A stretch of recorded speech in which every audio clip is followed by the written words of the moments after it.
ತಹಸೀಲ್ದಾರರು, RI, VA, ADR ಎಲ್ಲ ಬಂದು ಈ ಯಾವುದೇ ಒಂದು ಥರದ ಸರ್ವೇನೂ ಸುಧಾ ಮಾಡ್ದೇ ಟ್ಯಾಪೆ ಹಾಕ್ಬಿಟ್ಟು ಅವರ ಬಂದಿರೋ ಸಂಬಳಕ್ಕೂ ಸುಧಾ ಒಂದು ಬೆಲೆ ಇಲ್ದಂಗೆ ಹೋಗಿದ್ದಾರೆ ಸರ್ ಅವರು. ನಮ್ಮ ಊರಿನಲ್ಲಿ ಒಂದೇ ಮನೆಯಲ್ಲಿ 3 ಕುಟುಂಬ 4 ಕುಟುಂಬ ಐತೆ. ನಮ್ಮ ಊರಿಗೆ ಅಗತ್ಯ ಐತೆ ಖಾಲಿ ಸೈಟ್ಗಳ ನಿವೇಶನ ಬೇಕು, ಅಲ್ಲೂ ಬಡಾವಣೆ ಮಾಡ್ತಾರೆ, ಎಲ್ಲ ಥರದ ವ್ಯವಸ್ಥೆನೂ ಐತೆ ಅಲ್ಲೂ. ಅದಕ್ಕೆ ಹೆಚ್ಚಿನ ಸಂಖ್ಯೆಯಿಂದ ನಮ್ಮ ಅಧಿಕಾರಿಗಳು ಇದು ಮಾಡಿಕೊಡ್ಬೇಕು ಅಂತ ನಿಮ್ಮಲ್ಲಿ ವಿನಂತಿ ಮಾಡ್ತಾಯಿದ್ದೀನಿ. ಏನಾಗಬೇಕು ಸರ್? ಅದು ಊರೇ ಆಗ್ಬೇಕು ಸರ್. ನನ್ನ ಹೆಸರು JR ಹರೀಶ್ ಅಂತ. ನಾವು ಕಾಮೇನಹಳ್ಳಿ ಗ್ರಾಮದವರು, ಕ್ಯಾನಾರ್ ತಾಲೂಕು, ಕೆಗ್ಗೆರೆ ಪಂಚಾಯತಿ ವ್ಯಾಪ್ತಿ ಬರುತ್ತೆ. ನಮ್ಮ ಭೂಮಿ ಹತ್ರ 285 ಸರ್ವೆ ನಂಬರ್ ಭೂಮಿ ಪಕ್ಕದಲ್ಲಿ 11 ಎಕರೆ 16 ಗುಂಟೆ ಗ್ರಾಮಠಣ ಇತ್ತು. ನಮಗೆ ಕಂಡು ಬಂದದಾದಮೇಲೆ ನಾವೇನು ಮಾಡಿದ್ವಿ, ಸರ್ವೆ ಕಟ್ಟಿದ್ವಿ. ಸರ್ವೆ ಅಳಿಸ್ಕೊಡಿ ಅಂದ್ಬಿಟ್ಟು ತಹಸೀಲ್ದಾರ್ಗೆ ಕೊಟ್ಟಿದ್ವಿ.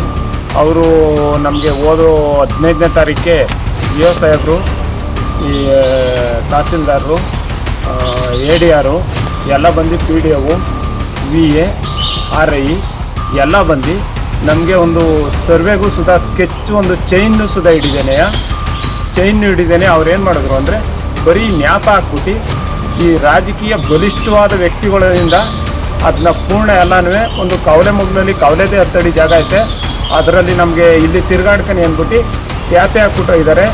ನಮ್ಮ ಊರಿನಲ್ಲಿ ಬಡ ರೈತರಿದ್ದಾರೆ, ಅವ್ರಿಗೆ ಹೊಸ ಬಡಾವಣೆ ಮಾಡಿ ಅವ್ರಿಗೆ ನಾವು ಒಂದು ಸೈಟ್ ವಿತರಣೆ ಮಾಡಬೇಕು ಅಂತ ನಿಮ್ಮಲ್ಲಿ ಕಳೆಯಿಂದ ಬೇಡಿಕೊಳ್ಳುತ್ತೇನೆ.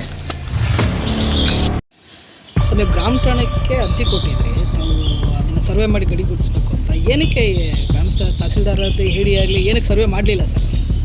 ಅದೇನು ಅವರ ರಾಜಕೀಯ ಒತ್ತಡ ಇತ್ತೋ ಅಥವಾ ಅವ್ರು ಏನು ಮಾಡಿದ್ರೋ ಒಂದು ಚೈನು ಹಾಕ್ಲಿಲ್ಲ, ಸುಮ್ಮನೆ ಹಂಗೆ ಬಂದು ನೋಡ್ಕೊಂಡು ಒಂದು 4 ಜನ ನಿಂತಿದ್ದು ಹೋಗಿದ್ದಾರೆ ಅಷ್ಟೇ. ಯಾವುದೇ ಥರದ ಚೈನ್ ಹಾಕ್ಲಿಲ್ಲ ಸರ್ ಅದು. ಅಲ್ಲ, ಈಗ ಹಾಗಾದರೆ ತಹಸೀಲ್ದಾರ್ ಆದೇಶ ಆಗಲಿ ADLR ಆದೇಶ ಆಗಲಿ ಚೈನ್ನ ಸರ್ವೆ ಮಾಡಬೇಕು ಅಂತೇಳಿ ಪ್ರತಿ ಹಾಕ್ಬಿಟ್ಟಿಗೆ ಸರ್ವೆ ಮಾಡಲಿಲ್ಲ ಅಂದರೆ ಯಾವ ಮಟ್ಟಿಗೆ ಸರಿ ಅಂತ ನಿಮ್ಮ ಅನಿಸಿಕೆ? ನಾವು ಅವ್ರಿಗೆ ಹೇಳಿದ್ದು ಸರ್ವೆ ಮಾಡಿಸಿ ಗಡಿ ಗುರ್ತು ಮಾಡಿಕೊಡಿ ಅಂತ ಪಂಚಾಯತಿಯರು ತಹಸೀಲ್ದಾರ್ ಆಫೀಸ್ಗೆ ಹಾಕಿದ್ರು. ಆದರೆ ಇವ್ರು ಏನು ಚೈನ್ನೇ ಬಿಚ್ಚಲಿಲ್ಲ, ಸುಮ್ಮನೆ ಎಲ್ಲ ಬಂದರು. ಒಂದು 4 ಜನ ಸೇರ್ಕೊಂಡಿದ್ದೆ, ನಮ್ಮ ಊರು ಜನನೂ ಸೇರಿದ್ವಿ, ಒಂದು 50-60 ಜನ ಸೇರಿದ್ವಿ. ಬಂದಿದ್ದೆ ಕವಲೆ ಮುಗ್ನಲ್ಲಿ ಒಂದಿಷ್ಟೆಲ್ಲ ರೋಡ್ ಬಿಟ್ಕೊಡ್ತೀವಿ ಹೋಗಿ ಅಂದ್ಬಿಟ್ಟಿದ್ದೆ, ಟ್ಯಾಪ್ ಹಾಕಿದ್ರು ಸರ್. ಈಗ ನಿಮಗೆ ತಿರುಗಾಡೋದಕ್ಕೆ ಅವಕಾಶ ಬೇಕಾಗುತ್ತೆ, ಇಲ್ಲ ತಿರುಗಾಡೋದಕ್ಕೆ ಗ್ರಾಮ ಠಾಣಾ ವ್ಯವಸ್ಥೆಗಳು ಬೇಕು?